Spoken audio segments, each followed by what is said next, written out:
여러분 안녕하십니까? 프랭크남쇼에서 보내드리고 있는 시사풍자만평. 오늘은 중국 시진핑의 마지막 생존 전략은 대한민국 속국화이며 현재 진의 영임을 바로 알자. 남조선 사회주의 인민공화국에는 2명의 대통령이 있다. 이런 제목으로 준비했습니다. 지금 한반도는 남북으로 갈라져 있고 38도 이남에는 자유민주주의 공화국 대한민국, 그리고 시 주석과 김정은이 협정을 하고 있는 남조선 사회주의 인민공화국이 있습니다. 대한민국의 대통령은 윤석열입니다. 그러나 남조선 사회주의 인민공화국을 다스리는 대통령은 문재인과 이재명입니다. 윤석열 대통령은 지금 현재 남조선 사회주의 인민공화국은 통치하지 못하고 있습니다. 민주노총과 전교조, 의료법 연구회, 좌파 시민단체, 언론 노조, 대법원, 중앙선관위, 행정부, 군경, 교육계, 노동계 등 수많은 좌파단체들과 각계각층에서 암약하고 있는 간첩과 용공분자들은 윤 대통령을 끌어내리기 위해서 온갖 수단과 방법을 다 동원해서 공격하고 있는 그러한 배후에는 중국 공산당과 시주석, 그리고 북한의 조선민주주의 인민공화국 대남 적화통일 총본산 통일전선부가 있습니다. 넓은 땅덩어리에 13억 인구의 중국은 우리에게 무엇인가? 중국은 우리나라를 수로 침략하고 짓밟고 탈취하고 무시했던 우리 한민족에게는 나쁜 역사로 점철되어 있는 혐오스러운 존재입니다. 그러한 중국이 아직까지도 제 버릇을 고치지 못하고 한국을 속국화시키려 하고 있습니다. 1976년 모택동에 서거하자 중국 최고 권력이 자리에 오른 등소평은 미국을 방문하고 돌아와서 흑묘, 백묘론을 주장하게 됩니다. 검은 고양이든 흰 고양이든 고양이는 쥐만 잘 잡으면 된다고 한 등소평이 중국식 실용주의 경제 체제로 전환하면서 중국은 비약적인 경제 성장을 이룩하게 됩니다. 중국식 개방형 공산주의를 채택한 1980년대부터 풍부하고 값싼 노동력으로 농업 중심 국가에서 전 세계 공산품 생산 공장으로 탈바꿈을 하면서 40여 년이 지난 현재 중국은 미국과 함께 G2 위상의 경제 대국이 되었습니다. 중국 시진핑은 이렇게 축적된 자본으로 다시 국방력과 외교력을 강화해서 국제사회에서 패권 국가가 되려는 야욕으로 1대1로의 중국몽을 꿈꾸고 있는 것입니다. 그러나 시진핑의 1대1로는 약소국을 등쳐먹는 사기 행각으로 비단길이 아니라 진흙탕길이라고 비난을 받고 있습니다. 중국 공산당과 시진핑, 일당 독재로 운영되고 있는 중국은 모든 권력이 독재자 한 명에 집중되면서 중국인들의 자유와 인권이 심각하게 억압당하게 되었고 사회적 불만이 쌓이게 되었습니다. 이런 사회적 불만을 통제하기 위해서는 당 간부와 군, 경을 통한 강압 통치를 하지 않을 수 없고 권력의 끈앞을 쥐게 된 당 간부 및 고위직 인사들의 부정부패가 사회 전체로 만연하게 되면서 빈부격차가 도를 넘게 되었습니다. 언론, 출판, 집회 등 민주주의의 기본적인 자유와 인권이 통제된 사회에서는 창조적인 아이디어가 빛을 볼 수 없게 될 것이고, 따라서 중국은 사회, 경제 분야, 문화 등 모든 분야에서 성장 동력을 상실하게 된 것입니다. 중국이 외형적으로는 경제 규모가 미국만큼 커졌다고는 하나 실제로 산업 전반 기술적인 면에서는 절대로 미국의 상대가 될 수 없습니다. 이제까지 중국은 자체적으로 연구 개발하기보다는 모방과 카피, 외국 기술 도용, 산업 스파이에 의존했기 때문에 미국과는 대결 자체가 불가능하다는 것이 오늘날 중국의 현실인 것입니다. 이러한 이유로 대한민국 인구의 25배나 되는 13억 명의 중국에서는 BTS도, 영화, 기생충도, 오징어 게임, 이상한 변호사 우영우도 탄생하지 못하고 있는 것입니다. 대한민국에서는 개인의 창의적 노력이 인정받고 존중되면서 사회 전반 모든 영역에서 세계적인 스타가 탄생될 수 있지만은 중국에서는 피겨 여왕 김연아도, 골프 여제 박인비도, 축구 스타 손흥민도 존재할 수 없는 것입니다. 하지만 그래도 중국이 딱 한 가지 잘하는 분야가 있습니다. 김치, 한복, 아리랑, 판소리까지 모두 다 좋은 것은 자기네 것이라고 우기고 떼쓰는 것입니다.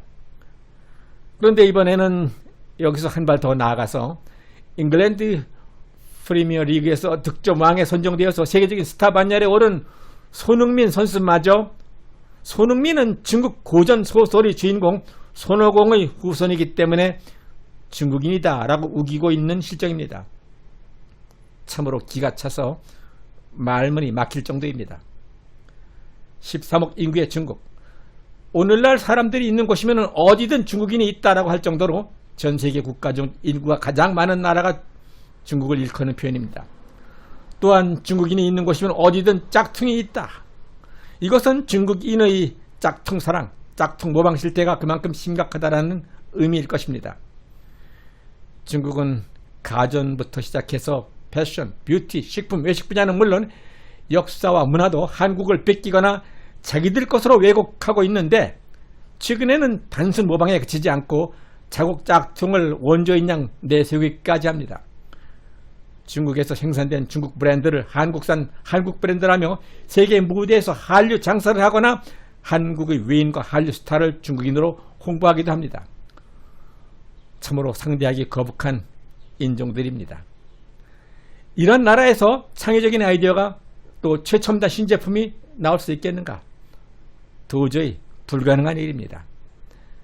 이러한 사실을 모를 리 없는 시진핑으로서는 그의 마지막 생존 전략이 대한민국을 중국의 공산주의 체제 하에 두고 속국화시켜서 미국과 대결하겠다라는 전략인 것인데, 손흥민을 완전 중국 선수로 만들기 위해서는 대한민국도 중국이 접수하면 된다라는 그런 심보인 것입니다. 시진핑의 한국 속국화 전략은 이미 이명박 정부 때부터 뿌리를 내리기 시작했고, 문재인 좌파들과 촛불 세력, 언론 선동을 통해서 박근혜 대통령 탄핵이 1차적인 성공을 거둔 셈입니다. 이명박 대통령을 한순간에 위기 국면으로 몰아넣은 것은 광우병 촛불 시위였습니다. 미국산 광우병 쇠고기를 먹으면 뇌에 송송 구멍이 뚫린다. 광우병 소고기를 먹느니 차라리 양잿물을 먹겠다라는 선동이 통하는 사회적 환경 변화의 이면에는 가랑비에 옷 젖듯이 서서히 변질된 친중 좌파 언론, 친중 좌파 사회단체가 있었던 것입니다. 한국에는 23곳의 공자학원이 있습니다. 공자학원이 중국 공산당의 스파이 산실이라고 알려지면서 미국과 유럽 등 전 세계 여러 나라에서는 퇴출되고 있지만은 우리나라에 침투해 있는 공자학원이 지하 밀실에서 어떤 정치 공작이 이루어지고 있는지에 대해서는 아무도 관심을 갖고 있는 사람이 없었습니다. 공자학원을 폐쇄하는 국가들은 공자학원이 중국 공산당의 선전기구이며 학문의 자유를 침해한다고 판단하고 있는 것입니다. 2018년 미국 의회가 발간한 미중 경제안보위원회 보고서는 중국 공산당은 여론 조작을 위해서 다양한 수단을 활용하고 있는데 그중 하나가 공자학원이다라고 주장했습니다. 박근혜 대통령 탄핵 당시 신문, 방송 등 주류 언론들과 민노총, 좌파 시민단체, 야당은 치밀하고도 집요하게 선동을 했고, 국민들은 매일같이 반복적으로 포부되는 조작된 뉴스에 휘둘릴 수밖에 없었던 것입니다. 지금 윤석열 정부 지지율이 20%대라는 조작된 언론 보도는 박근혜 대통령 탄핵 당시를 연상케 하고 있습니다. 지금 그 당시와 유사한 조작된 선동성 언론 전국이 조성되고 있는 상황에 국힘당 지도부 체제에서는 혼선마저 발생하고 있는 것입니다. 이명박 정부에서 시험적으로 촛불 시위의 위력을 확인하게 된 저들은 더욱더 치밀한 계획을 세워서 더더욱 철저하게 설계하고 조직화해서 단계적으로 이용하기 위해서는 고용태, 차은택 같은 인사들을 미리 포섭하고 매수해서 박근혜 대통령을 탄핵할 수 있도록 준비를 했던 것입니다. 결국 이 같은 과정을 거쳐서 각종 신문, 방송들, 주류 언론에서 선동을 하고 500여 개의 시민 사회단체로 구성된 민중총궐기투쟁본부는 서울 청계천 광장에서 모이자, 분노하자, 내려와라 박근혜를 외쳐댔던 것입니다. 좌파단체와 노조가 촛불을 들고 야당이 장애투쟁에 나서면서 촛불의 바다가 박근혜 정부의 청와대를 침몰시킨 것입니다. 저들은 이러한 목적을 위해서 사전에 500여 개의 시민단체를 미리미리 조직해 놓았고 수백만 개의 시위용 촛불과 박근혜 탄핵 시위 판넬과 프레카드를 준비했던 것입니다. 일사불란하게 동원된 시위 군중, 동원된 각종 장비와 기구, 시위 용품에는 수많은 인력과 시간, 수십억 또는 수백억의 예산이 투입되었을 것입니다. 박근혜 대통령 탄핵의 배후에 얼마나 큰 조직과 전문 인력, 막대한 예산이 투입되었는가를 생각해 볼 때 이것은 어느 한 나라가 한국의 박근혜 정권을 끌어내리고 자기들 입맛에 맞는 바지 대통령을 세우려 했다라는 답안이 나오는 것입니다. 광우병 촛불과 박근혜 대통령 탄핵 촛불 시위는 민주당에는 잊기 어려운 아주 달콤한 추억으로 기억될 수 있기 때문에 또다시 제2의 촛불 유혹이 되살아날 수밖에 없는 것입니다. 지금 문재인과 이재명 그리고 민주당 지도부가 처한 위기의 상황은 매우 급박하기 때문에 선택의 여지가 없다라는 점에서 자유우파와 윤석열 정부는 결코 방심을 해서는 안 될 상황을 맞게 된 것입니다. 검경 수사의 칼날이 목전까지 와 있는 이재명이나 문재인 그리고 민주당 주요 좌파 인사들한테 혁신을 통해서 당의 체질을 바꾸고 인재를 영입해서 국민의 신뢰를 회복하자라는 전공법을 주장하고 있는 일부 의원들의 목소리가 그러한 목소리가 그들의 귀에 들릴 리 만무할 것입니다. 또 한 번의 촛불 시위로 윤석열 정부 탄핵과 정권 탈취를 꿈꾸고 있는 좌파 세력들에게 지금의 국힘당 내부 혼란과 정책 혼선, 지지율 하락은 이명박 정부 광우병 사태 때보다도 또한 세월호 7시간 태블릿 PC 박근혜 대통령 탄핵 당시보다도 훨씬 더 유리한 환경으로 비춰지고 있을 것입니다. 윤석열 대통령은 지지 기반이 취약하고 집권 여당 국민의힘 국회의원 수도 소수인데다가 윤핵관, 이핵관 하면서 당 내분도 심각한 지경에 와 있고 민주당 DNA를 갖고 있는 국회의원들도 상당수 있어서 거사하기가 어렵지 않다라고 생각하게 될 것입니다.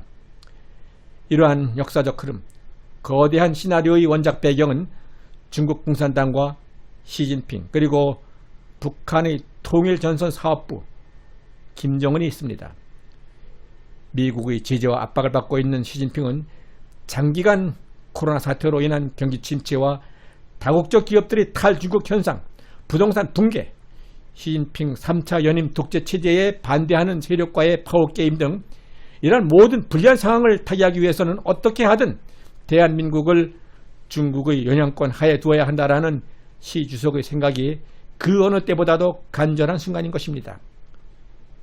시진핑은 아시아 패권국 정치의 마지막 교두보인 대한민국을 친중 속국화하기 위해서 지난 좌파 정권 동안 정치권 인사들을 상대로 다양하고도 치밀한 방법으로 정치 공작과 주요 인사 매수 포섭 작전을 전개해 왔습니다.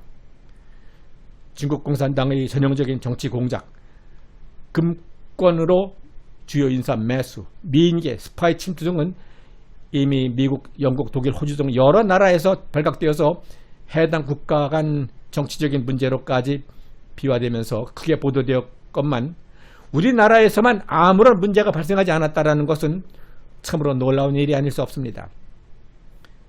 중국 공산당이 유독 우리 대한민국에 대해서만 정치 공작을 하지 않았고 스파이를 침투시키지 않았단 말인가? 그것이 가능한 일일까? 그 해답을 다음 편 2부 영상에서 찾아볼 수 있겠습니다. 2부 영상에서는 저들의 지휘를 받고 있는 문재인, 이재명, 이해찬, 박지원, 양정철, 임종석, 이석기 등 주요 인물들이 등장합니다. 그리고 특별 출연인물로는 좌빨들의 정신적 지주, 그 유명한 백낙천 박사도 등장합니다. 2부 영상도 꼭 시청 바랍니다. 프랭크남쇼에서 보내드리고 있는 시사 만평, 중국 시진핑의 대한민국 지배 전략 2부 영상에서 문재인 좌파 정권 매국 행위의 모든 것을 밝혀드리겠습니다. 구독과 좋아요 그리고 알람 설정 꼭 해주시고 다음 편 영상도 기대해 주시기 바랍니다. 시청해 주신 여러분 대단히 감사합니다.